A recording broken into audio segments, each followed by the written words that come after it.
The Afghanistan withdrawal by the Biden administration is probably one of the most embarrassing moments of our history.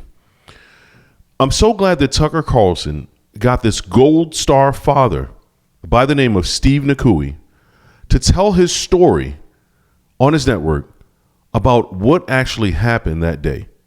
13 American soldiers lost their lives after a suicide bomber detonated a bomb at the Abbey Gate in Kaaba, murdering the 13 American soldiers and 170 Afghan men, women, and children.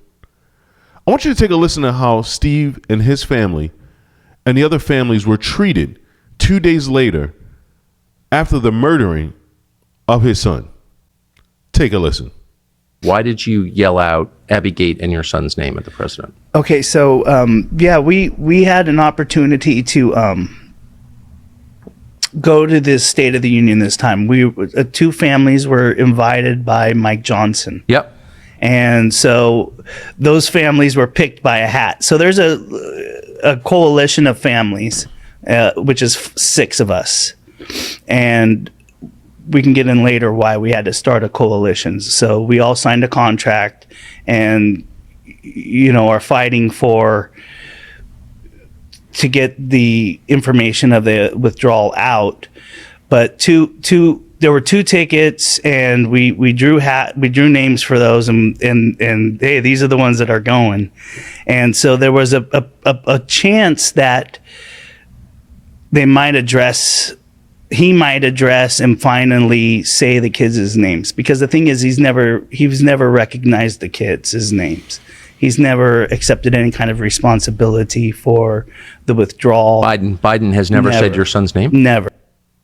Can you imagine, like, you lost your son, okay?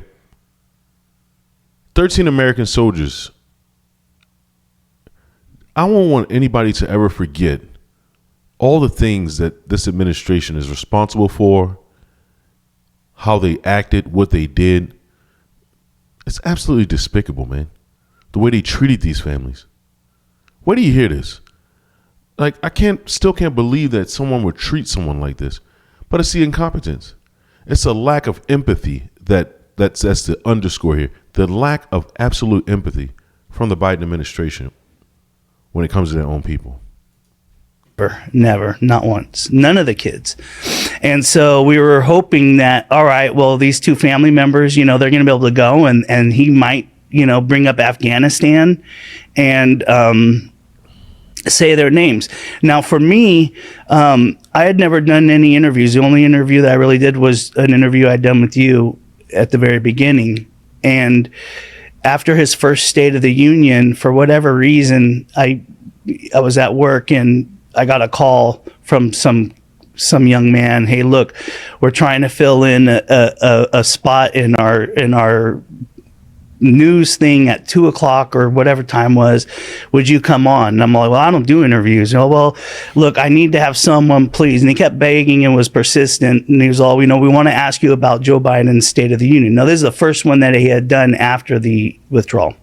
And I was like, well, I didn't even watch it. I don't do interviews. And somehow I agreed. I'm sorry, I just want to be totally clear on this. So a year or the next year after your son was murdered. Yeah, so this is in January probably of 2022. But you'd never met President Biden or been to the White House? No, so we met him at Dover when we did the dignified transfer, but that was anything but dignified. Hadn't even met him yet. Like, how can these people run cover for Biden? I don't understand these people, bro. They're not even human beings at this point. President Trump would have never done it. He would have been there in a heartbeat. Okay?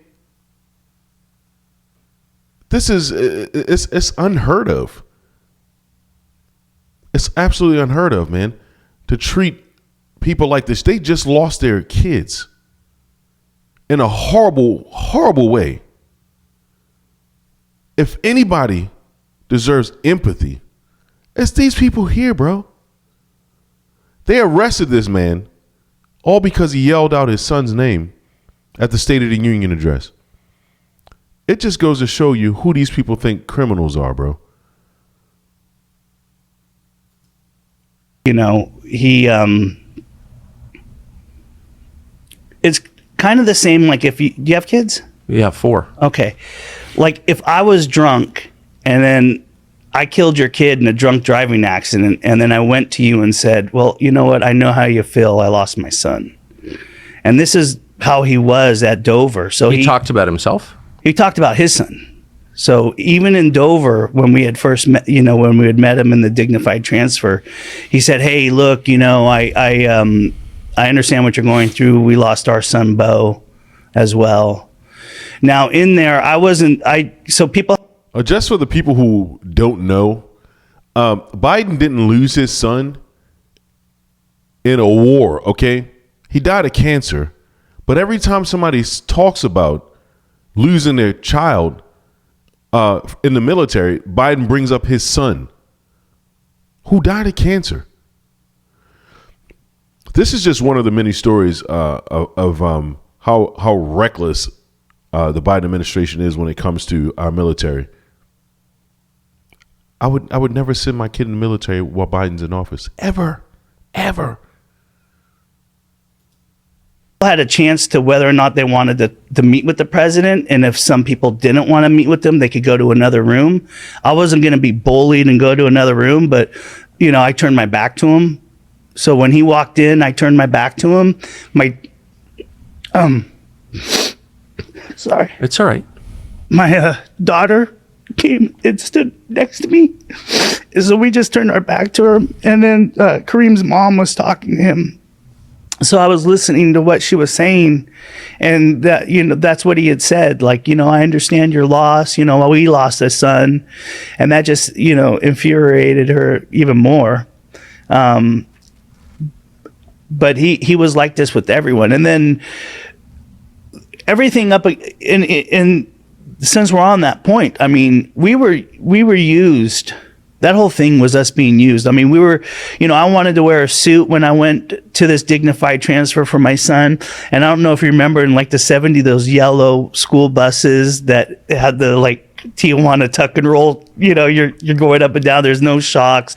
You can't put down the windows. Yeah. It's in Dover, which is like the most humid place you've ever been in your life. They transferred us in these like buses. Like all the families, they put us up in a Motel 6. They put them on the yellow buses, the ones that Kamala Harris loves so much. They put them on yellow buses. These are Gold Star families, and they put them in Motel 6.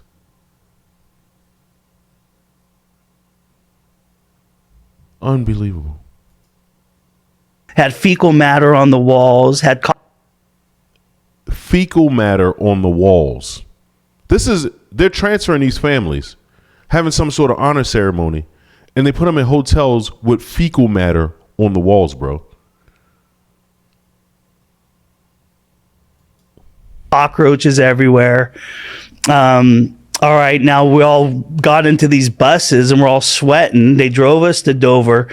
The place that they do this at Dover. So the message is really clear. Like, they don't care at all. Yeah, but at the time I didn't realize that. You know, at the time I think, well, you know, I'm doing this for my country. You know, I mean, I felt like almost obligated that I had to do this. Yes. You know, and like here, this is, but like, oh, they're honoring us like a stateside honoring when in retrospect, you know, it was just trying to show like, oh, we're honoring these parents and that's the end of it. Do you kind of understand what I'm saying? It's like the optics, like, here, look what we're doing. And it was very, this is the first time I'd seen all the other parents. And remind you, this is 2 days after it happened. So the next day after this all happens, you don't have time to grieve. You have the military telling you, you have to sign these papers. We got to go over here to Dover, Delaware. And I'm like, what's in Dover, Delaware? I have no idea what they're talking in any of this. I have to Google everything. I have to research what a dignified transfer is. You know, I have no idea. And they're telling you, you know, you just lost. It's because the Biden administration had no idea. Okay, these people literally don't love America. They don't know they have no idea what they were doing. Okay, they literally didn't have a clue what they were doing. This is crazy, bro. This who's running our country right now. People think we're extreme for saying this kind of stuff, man. You can see through the bull crap, man. You got to be able to see through the bull crap, man. Gold Star family. That's how they get treated. Unbelievable. Your kid, now they're saying you have to go to Delaware and et cetera, et cetera. So when we go over there, it's already and what I noticed, the first thing that I noticed when I went there, from being like a boss or a business owner, I was able to see a different perspective, is that they didn't really know what they were doing. They were reacting to how we would react. And I found that to be shocking. Mm-hmm. You know, it's like, whoa, what is going on here? Like, there's no protocol. They're seeing how we would react if we'd get physical, if we'd get violent, if we'd yell. Again, inexperienced. He saw it. Being a business owner, he saw it. They didn't know what they were doing at all. That just blows my mind. These people rob, kill, steal, and destroy. I'm telling you. Understand what I'm saying? There was that, you know, there was a lot of people yelling. I was yelling at the general, you know, and I was upset. What did you say to the general?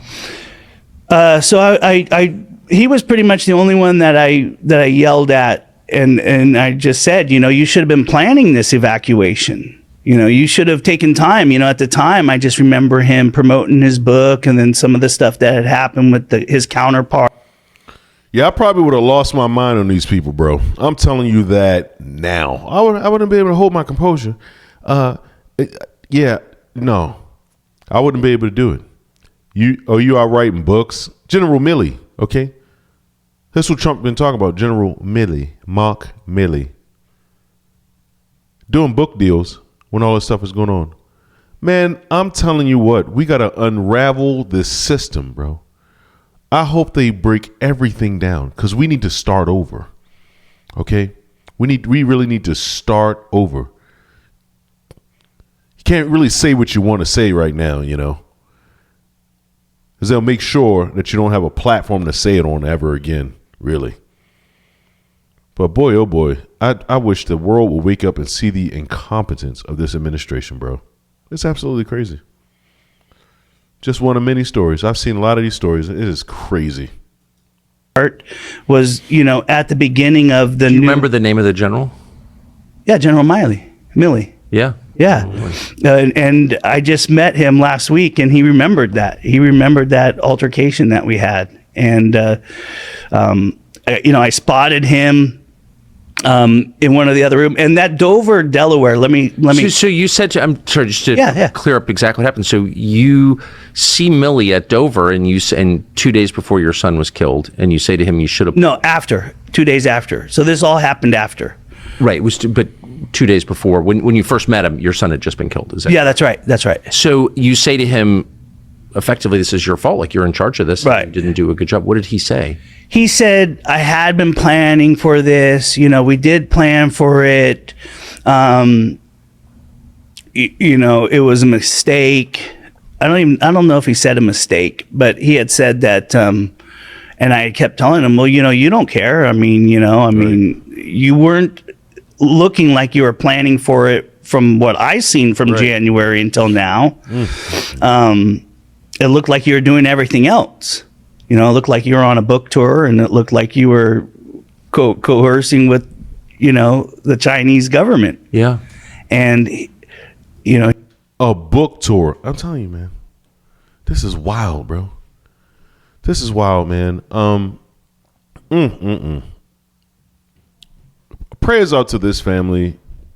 God, we ask you to please strengthen this family. Give them resources. You know, I just hope, God, that we can reach out to these families and help them in some way. I lift them up to you right now and ask you to give them back what they have lost in some way. We know that losing a child is just awful. It's every parent's nightmare. But we know that you've done this, and you sent your son to die for us.